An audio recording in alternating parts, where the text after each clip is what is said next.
Good afternoon, everyone.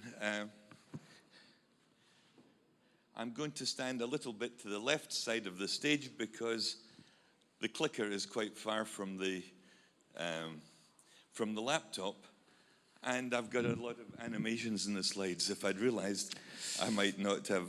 Just one thing, Michael. It's up to you. We can put a chair just on the corner there, if that's better for you. No, I'm okay. You're happy standing? Fantastic. My bad back got troubled by the long flight yesterday. Right.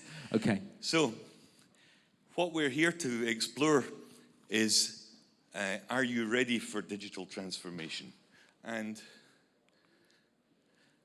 it's pretty obvious that Kosovo is quite well advanced. But we're going to look at it anyway. Are you ready as people, as individuals, as companies, or as a country?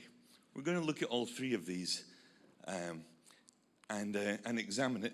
And also, what does it even mean? Because it's a loose, intangible term. So, some of you, I think, may never have seen a fully automated factory like this bottling plant. If you're Scottish like me, you might have seen a whiskey or a gin bottling plant where the product, the bottle, the caps, the raw material are all made in the same place in parallel operations. And the thing that you notice is there's just no people. It's scary. There may be a little room somewhere where a guy sits and reads a book and he's ready to take action if something goes wrong.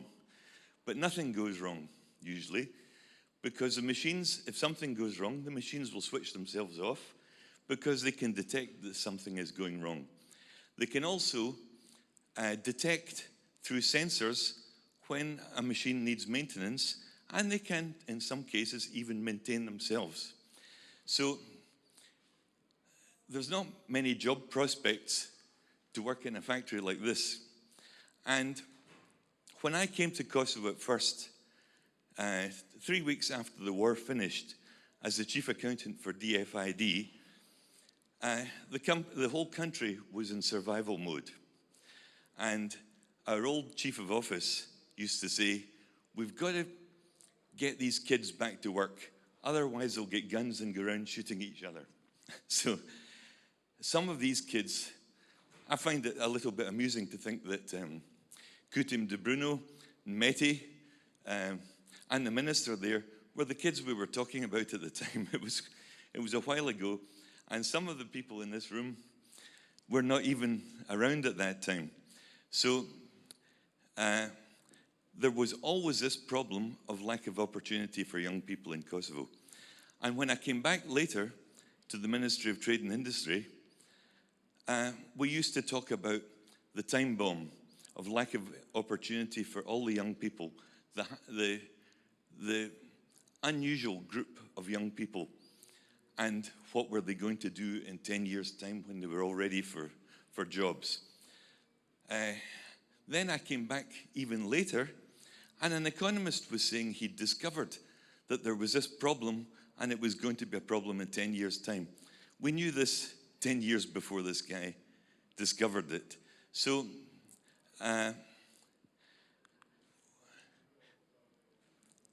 what is the advice for young people when jobs are changing and the digital economy is prospering?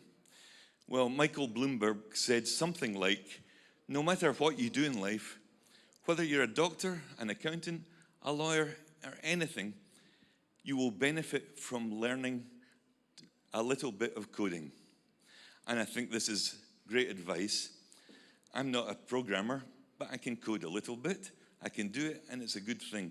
And I would go further because my entire career is built on my Excel skills. I would say anybody in any career, doctor, whatever, if you have strong Excel skills and financial modeling skills, then you'll do better in whatever career you do. So whenever I say this to IT people, they say, Excel's not IT. It doesn't matter. The point is that these are good things for everybody to have.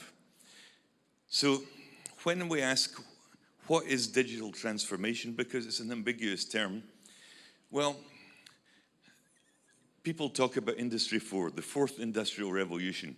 So let's just take a moment to recap. What do we mean by the fourth industrial revolution, and what happened to the other three? So we know that the industrial revolution was when machines started to replace manual labor. And in the early days, they used water and steam with shafts like this. Shafts powered by the main power source with belts. And this meant that the factories were big, long factories where everything had to be located near to the central shaft. The second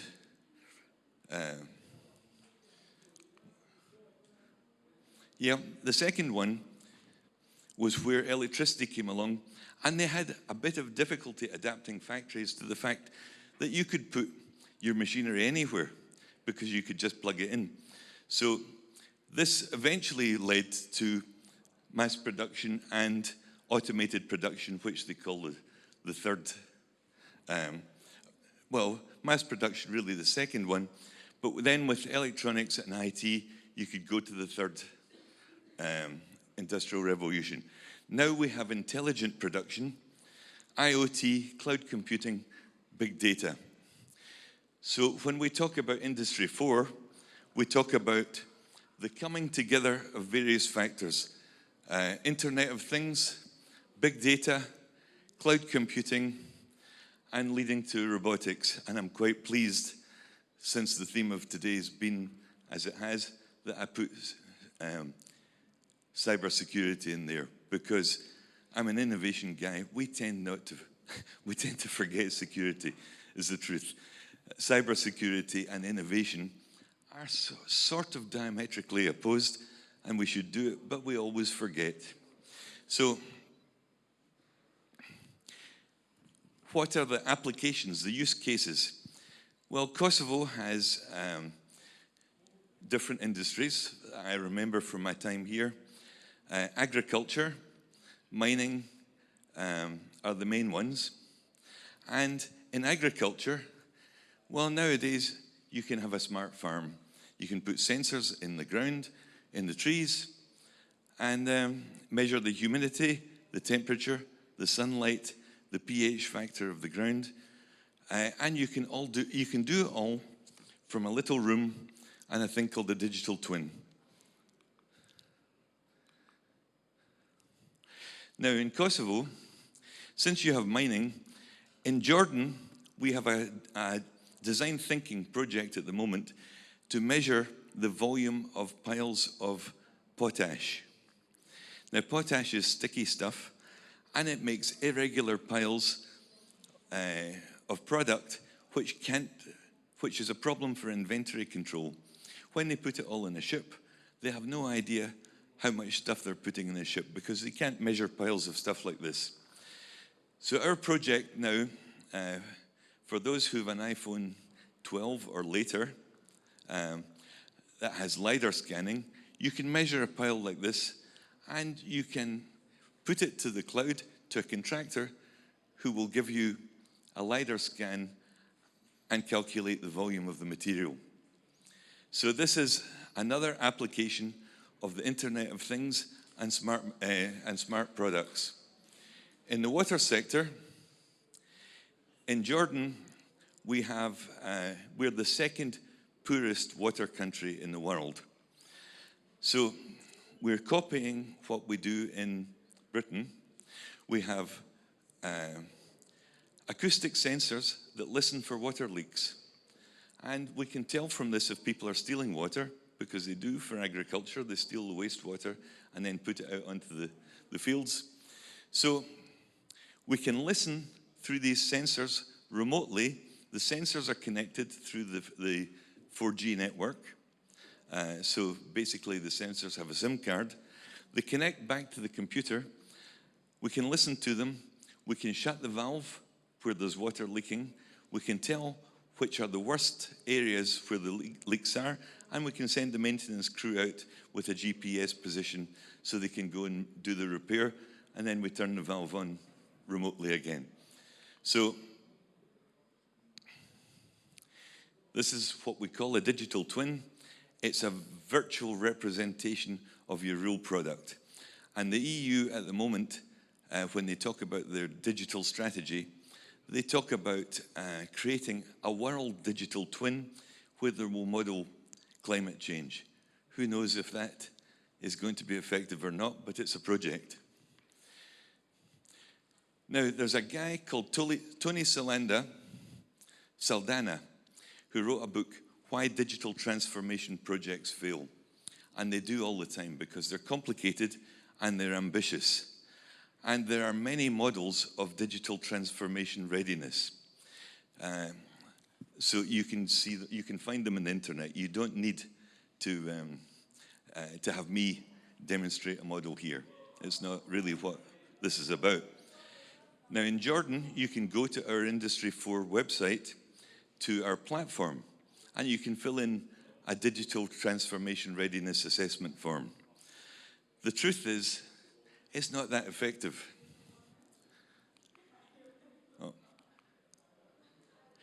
It produces, you'll fill it in and it will produce something like this. It will tell you your strengths and weaknesses. It's used by the providers of digital transformation products to find their clients and then to discuss things. It really, to me, I don't believe it's an effective thing. Tony Salanda's book, if I go back a slide, he suggests that everything is to do with your organizational culture. It's more a mental thing than a technical thing. So I don't know how many of you play with digital products at home. Some people are enthusiasts and some are skeptics.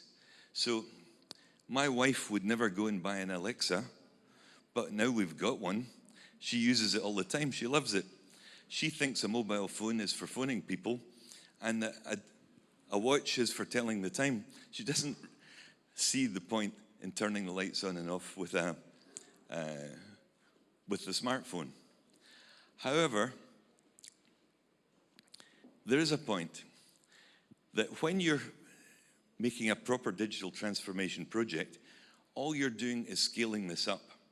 So if you know that by turning a light on with your mobile phone, you can connect it, you can connect a chain of events together using a program like Ladder, which assesses the position of a sensor and turns a switch on or off. And then an entire factory of this is just an extension of that philosophy. You can make everything happen with a sensor. So a modern, say a BMW, has hundreds of sensors in its engine for temperature, pressure, tire pressure.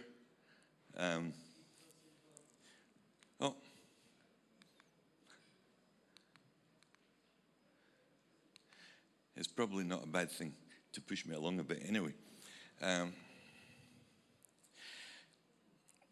Yeah, all these things that you put into a digital transformation project are all extensions of a few things.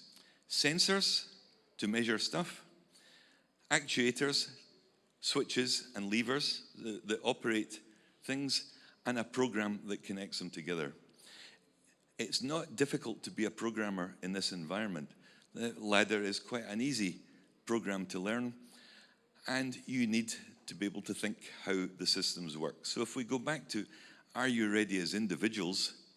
Yes, those of you who are into coding can do this work without too much trouble, and this is a premium job for people nowadays. If we look at individuals as entrepreneurs in the digital transformation in a minute. So Tony Saldana, he says you start off with a foundation, committed ownership, and committed to the idea of digital transformation. Now, actually, if you do the digital readiness assessment, and you're quite likely to find that maybe you're not even on that first step of the ladder. Going up to the top, living DNA, where the company is always changing. Everything is in a state of change, and they're always looking for the next monopolistic situation where they can make a new product or they can disrupt an industry. That is living DNA, and you only see it in Amazon and maybe Tesla. In the middle, siloed. So let me go to Jordan again. Jordan, the government knows everything about everybody. So you're not allowed a burner phone in Jordan. When you buy your mobile phone, it's linked to your passport. When you enter the country, they give you a unique identification number. And when you go to get your mobile phone, that identification number and your passport are all linked. This means that they know the entire population of the country at any one time in real time. And they know who is temporary, who's permanent. They know everything about you, basically. And if you are paranoid about artificial intelligence, this would worry you. But now we see that Jordan handled the COVID crisis extremely well, because the same unique identifier tells them who's been vaccinated and who hasn't. But it's siloed information. So we know that the police know whether you've had a speeding ticket. They know whether it's linked to a previous offense. They know all that sort of stuff, but you can't find that information. If you go to the Department of Statistics and you look for population figures, it's all out of date. It's not very good. But if you're the king or a minister, you can connect these bits together, and that is the way artificial intelligence is going. They're trying to de-silo the information so that they can make evaluations of different situations.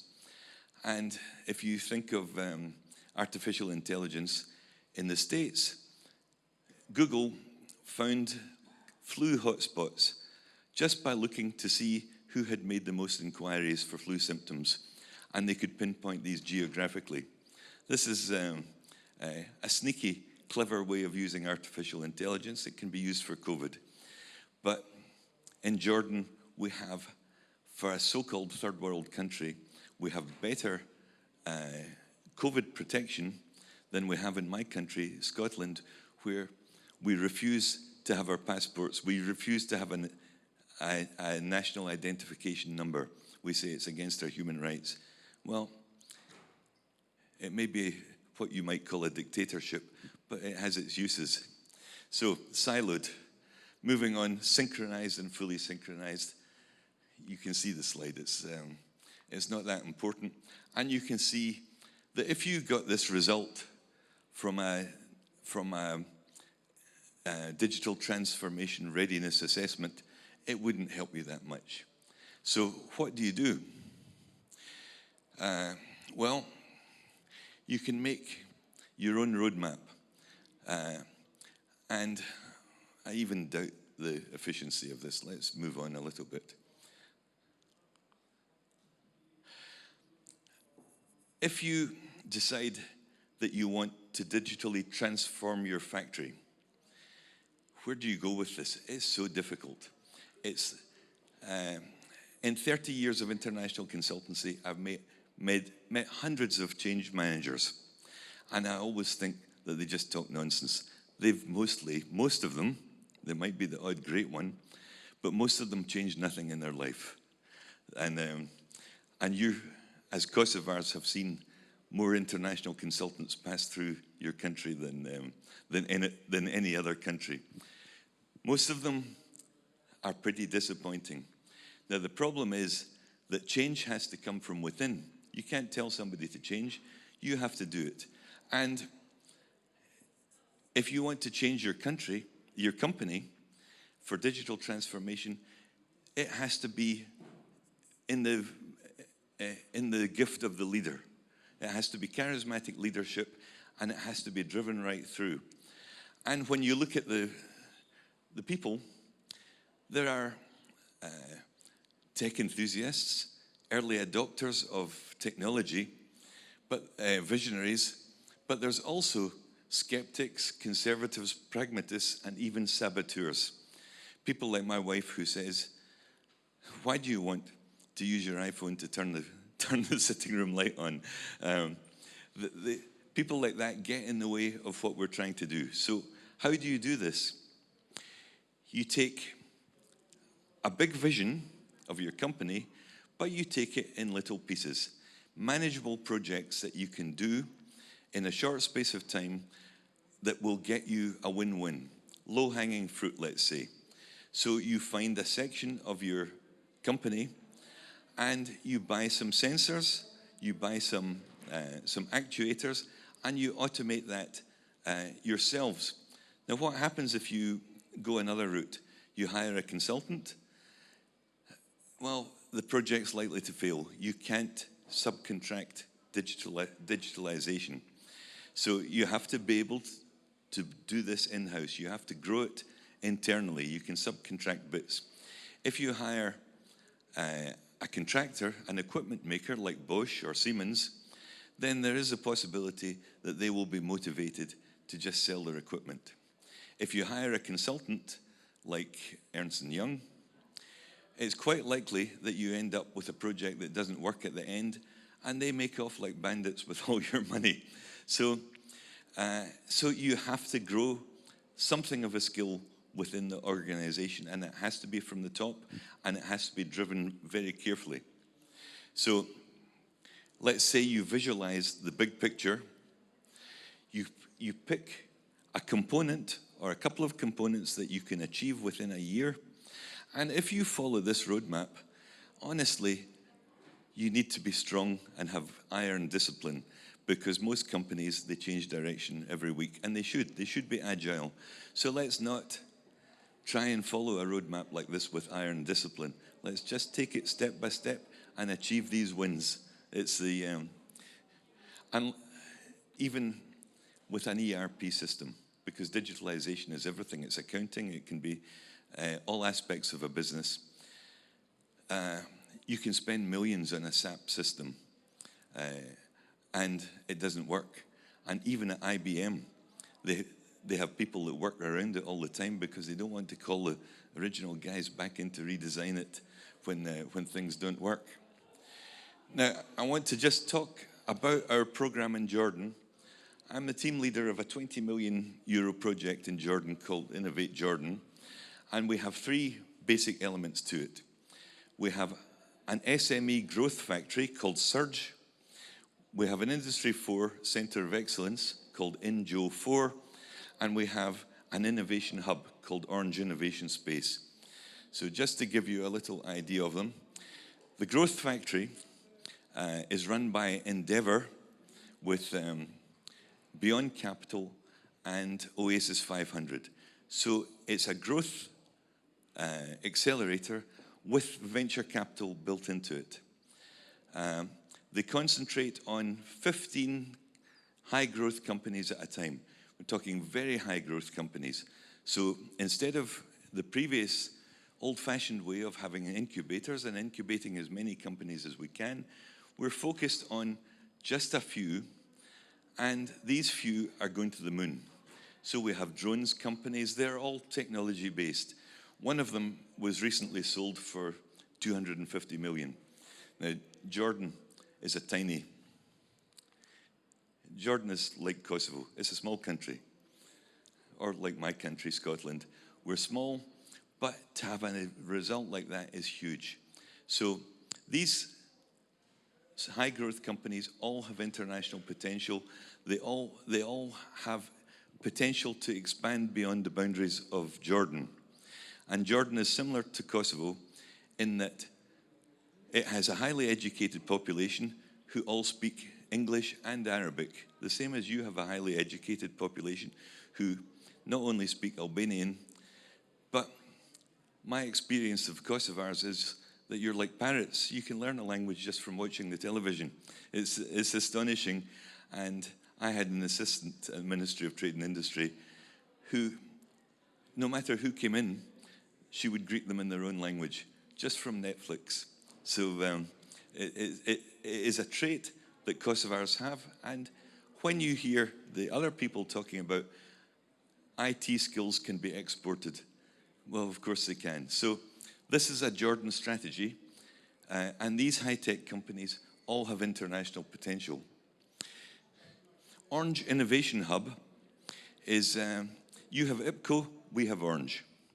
And when your minister said the future is bright, well, it's just fitting that happens to be Orange's slogan.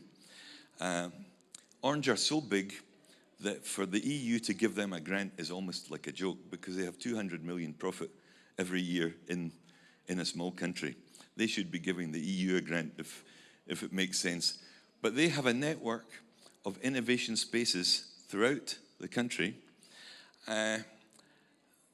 They have a coding academy, which I heard Meti talk about the number of people trained. I think that Orange's coding academy has 200 graduates every 3 months. They have giant extravaganza ceremonies. It's completely nationwide. This is their new innovation hub. So this is their digital center, which is similar to what I saw from Slovenia. I'll click through these very quickly. They run the coding academy. They will run events like this. So you're ahead of this because you've got this place here. But this is a new one. These are their new network being established at the moment as part of our program. 5 knowledge stations, 5 women's digital centers, 4 youth centers. They have a full educational cycle of different projects. They have a training. The training academy has, I don't know, well, 22 different projects in its syllabus. So they teach these all over the country. They have big incubator and accelerator. Coding Academy, I think we have statistics, but you can see some of the things that they're teaching. Digital centers, Fab Lab for 1,000 entrepreneurs, Coding Academy, 10,000 women and youth to be trained over the period of our project. 108 beneficiaries from their startup incubator. 5 to 10 financed seed capital startups, and a new innovation hub. Our Centre of Excellence is like a baby for me. This is Innovate Jordan's Industry 4 Centre of Excellence. And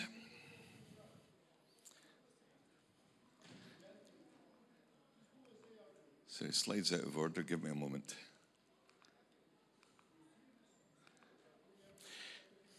Yeah, go back to Orange, Mobile Fab Lab. This is fabrication laboratory that can be taken anywhere, and people from all over the country can go in and play with the toys, the 3D printers, CNC, whatever.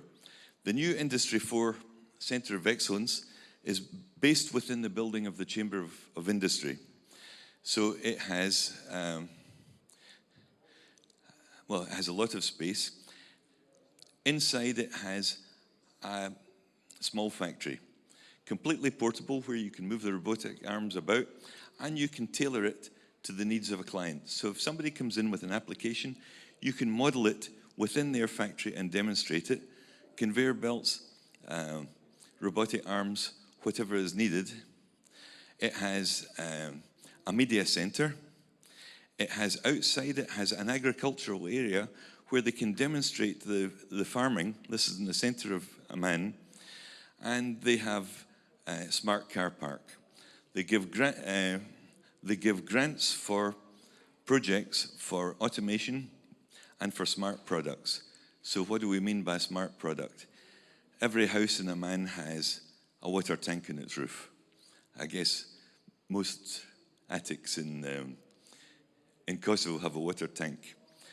But with a smart water tank, if we can encourage the manufacturers to put some digital device within the water tank, you can check its whether it's full from your mobile phone.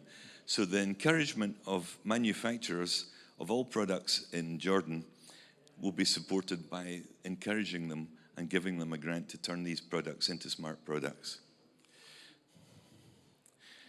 Okay, this is a mock-up of the mini factory.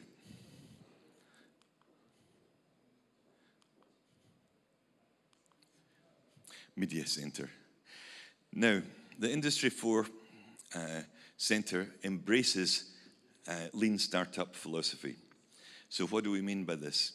In a digital environment, if we talk about digital disruption, we are basically talking about using technology to connect networks together. So, as an example, Uber is the biggest taxi company in the world, but it doesn't own a taxi. It connects passengers to drivers. That's all it does. It doesn't own any product. If you wanted to start a university, you would say, what do we need?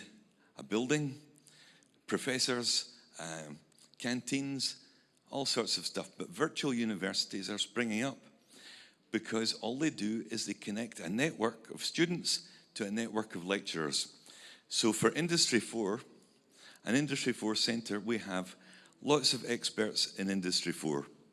We have a network of them, and we have universities that teach the skills, and we have customers on the other side. And if you say that digital transformation is something that is difficult to do and people need to be helped, well, when you try to convince your company to do it, you have the skeptics, the people that are difficult to convince, and you need to drag them through a funnel of stages: awareness, consideration, preferences, action, and loyalty. And that network then brings the other people into the, it helps to persuade them. So we would say that in a digital transformation environment, in a new digital world, to be disruptive, you basically have to turn yourself into a media company. You have to embrace the entire social media ethos. You have to have databases, and you have to link to your entire network of customers so that when you have a success story from one, you promote it back to the rest until you gradually drag them through that funnel of awareness. Because skeptics, the main market is the skeptics. There's a chasm between the technology enthusiasts and the visionaries. So when you start a business, your friends will all come on, they'll all buy your product, but you want the mainstream market, and the mainstream market is the hard one to get. So you need to capture the pragmatists and the conservatives and the skeptics. So you need this network philosophy. You need to turn yourself into basically a data company and a communications company.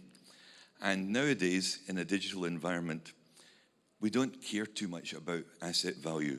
We care about intangible assets, such as your database and your connectivity.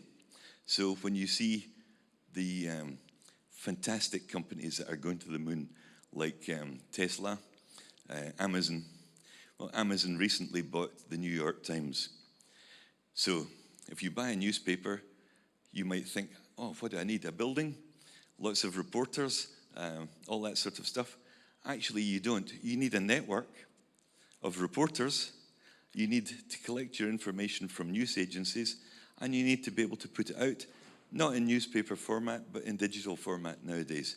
So basically, the lean business is a machine, a digital machine for connecting customers to suppliers. So 5 network strategies. Access, be faster, easier, more in demand. Engage, be a source of valuable content.